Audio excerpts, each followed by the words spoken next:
প্ৰেম ভালপোৱা জীৱনত বহুবাৰ হ'ব পাৰে, কিন্তু সঁচা ভালপোৱা জীৱনত এবাৰেই হয়, যাক অন্তৰৰ পৰা কেতিয়াও মুচিব নোৱাৰি। প্ৰিয়জনৰ ভাল গুণবোৰক বাদ দি যদি বেয়া গুণবোৰক খুচৰি থকা হয়, তেতিয়া এটা ভাল সম্পৰ্ক দুৰ্বল হৈ যায়। যিজনে আপোনাক হাজাৰ ব্যস্ততা আৰু ভিৰৰ মাজতো পাহৰি নাযায়, সেইজনে আচলতে আপোন। সুখত থাকিবলৈ ডাঙৰ অট্টালিকাৰ প্ৰয়োজন নাই। মাত্ৰ জীৱনসংগীজন বিশ্বাসী আৰু মৰমীয়াল হ'লে ভঙা পজাটো সুখী হ'ব পাৰি। এবাৰ মাথো মোৰ মনৰ কিতাপখন মেলি চোৱা, প্ৰথম পৃষ্ঠাৰ পৰা শেষলৈ কেৱল তুমি আৰু তোমাৰ নামেই পাবা।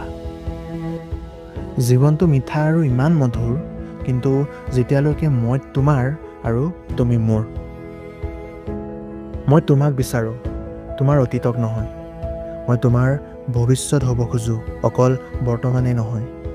তোমাৰ জীৱনত শেষৰজন হ'ব বিচাৰোঁ, প্ৰথম দ্বিতীয়জন বুলি নহয়। তুমি নাই, সেয়েহে আবতৰীয়া বৰষুণ জাকো নাই। আছে মাথো তোমাৰ মোৰ হৃদয়ৰ মাজেৰে বৈ যোৱা এখনি বিষাদৰ নীৰৱ নৈ।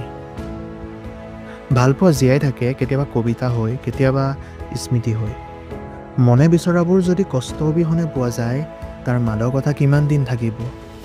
সংগ্ৰাম কৰি তোমাৰ কাষ চাপিম, মোতকৈ সুখী হয়তো কোনো নহ'ব।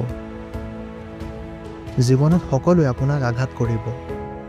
কাৰ আঘাতৰ বিষ মূল্যৱান, আপুনি সেয়া নিজেই বিচাৰ কৰিব লাগিব, যি আপোনাৰ জীৱনটোক নতুন গতি প্ৰদান কৰাত সহায় কৰিব। ভাবিছোঁ বিয়া কৰিলেও কাষ্টমাৰ কেয়াৰৰ ছোৱালী এজনী কৰিম। পিছত কাজিয়া লাগিলেও ওলোটাই গালি দিয়াৰ সলনি ক'ব, ছাৰ, আপোনাৰ অসুবিধাৰ বাবে আমি দুখিত।